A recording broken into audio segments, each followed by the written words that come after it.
Hi everybody, I'm currently on South Willow Street.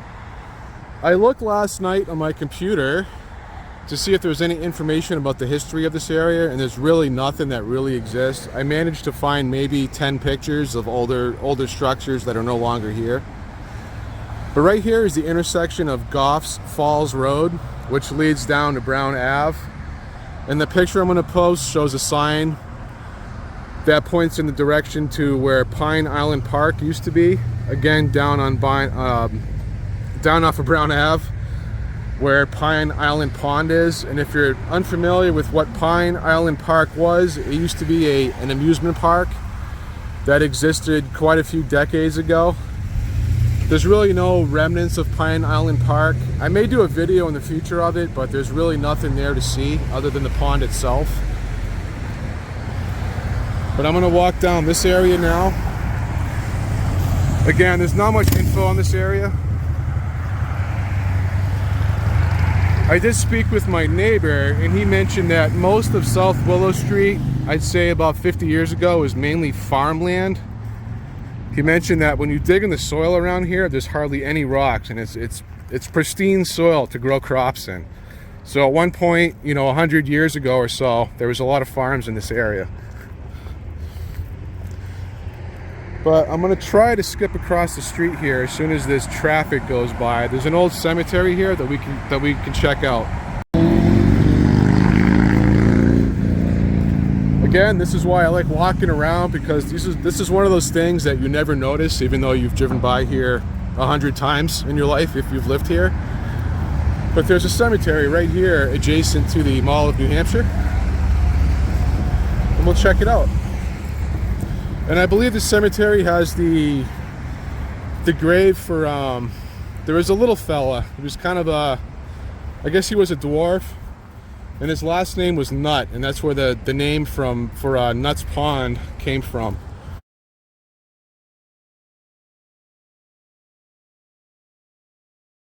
And this is where the Nut family is buried. So the little guy, he's buried here. I forget his name, but his last name was Nut. And Nut's Pond was named after him. I forget the reason why. I think he was semi-famous. But there's some old graves here. 1849's definitely got some age to it.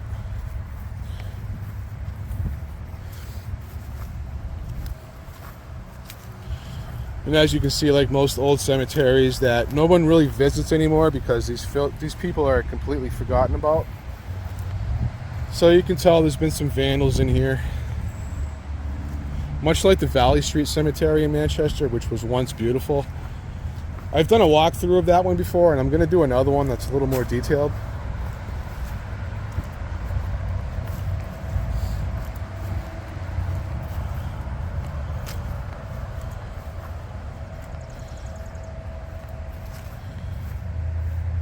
That one's cool. It's got such a cool look to it. John Young, he must have been important, because that's quite the headstone to have in 1889. He had some money.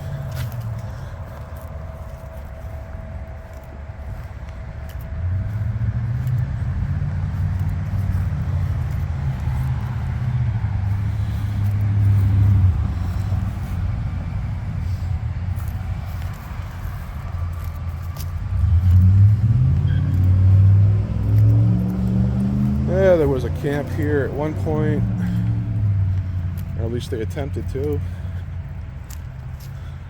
But yeah, this is just an old cemetery that I guarantee you most of the people watching have never visited or looked at or even know that it's here. To be honest with you, I'd never really noticed it either until I'm walking. That's why I like to walk and not drive around, because you don't see anything. So this cemetery looks like it started in the early 1800s or mid 1800s. That's the earliest dates I can see, is around 1850 or so.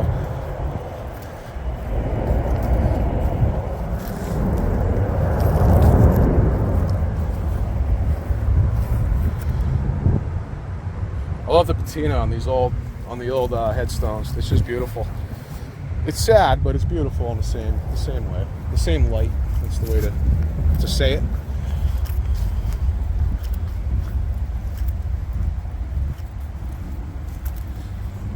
This one doesn't look old, but it is. 1885 and 1881. New Hampshire, the old New Hampshire people were definitely masters at working with granite, that's for sure.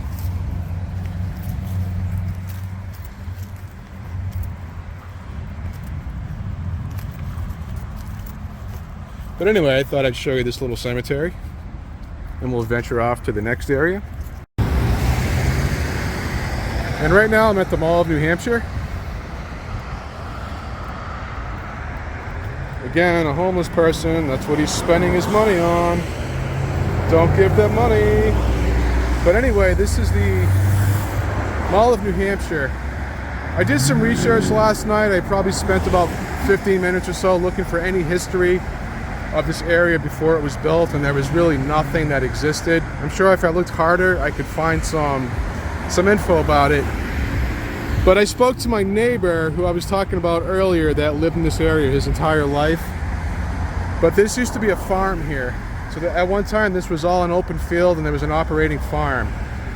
Up until I think the late 70s or early 80s when this place was built. And as you can see, this mall is actually still fairly busy.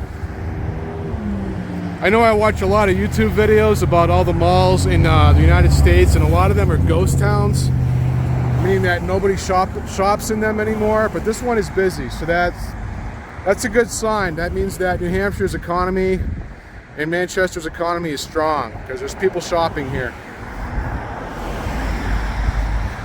But I was hoping I could have found some older pictures of this area, but there's really nothing that exists.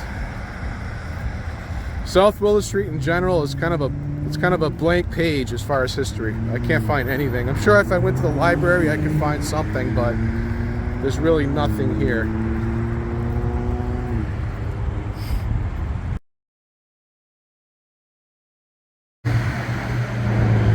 And right here, adjacent to Gold Street, there was once a furniture company called Heberts that was located either here or here.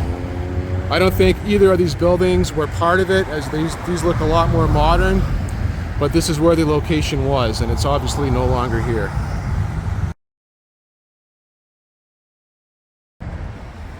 And here is the Dynasty. It was once called the Cafe Island Restaurant, which I believe was still an Oriental style restaurant, but the name changed. I don't recall it being called that, but at one point it was called the Cafe Island Restaurant, and the only thing I could find about it was just a menu. There was absolutely no pictures.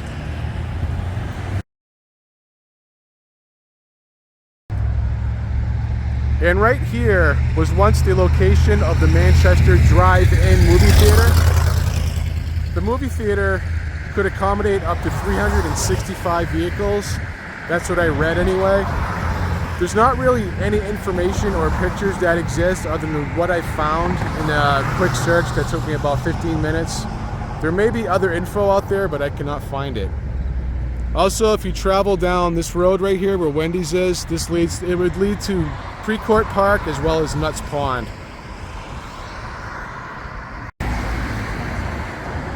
And nothing crazy here. I just wanted to film the few remaining houses that are actually on South Willow Street. As you can see, it's just a giant commercial district. South Willow Street is just a giant shopping mall now, or strip malls rather. This one's for sale, so who knows? You know, some of these buildings could be torn down and turned into anything really. They're all commercially zoned right now. So I just want to film them just in case they disappear in 10 years or so. You never know. Because I guarantee you nobody else is doing it. But chances are they'll just be used for small businesses.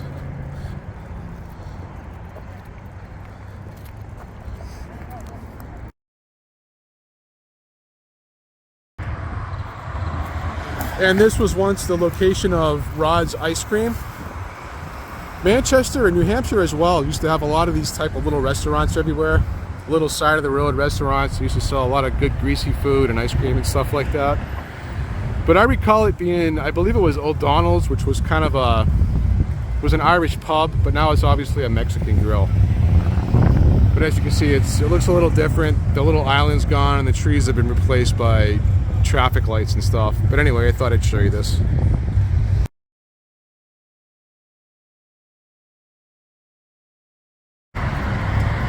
And I saved the last picture for the end of the video. But once you see the picture, you're going to see that things are a little different, but they're still kind of the same. The car wash is still here, although it was called something different. It was a different business, obviously. Fast Track was once a Gulf station or Mobil station. I forget what the picture was, but I believe it was Gulf. And also, if you look in the far distance, if you can see it in the picture, you can see two of the old coal smokestacks that were very tall, that are no longer present, obviously, but I do recall them when I was a younger kid. And where Smokers Haven is, there was once a diner here called Roy's. And Roy's was a 24/7 diner that was open all night. So on the weekends, after people would leave bars, I guess it was a very popular place to go to.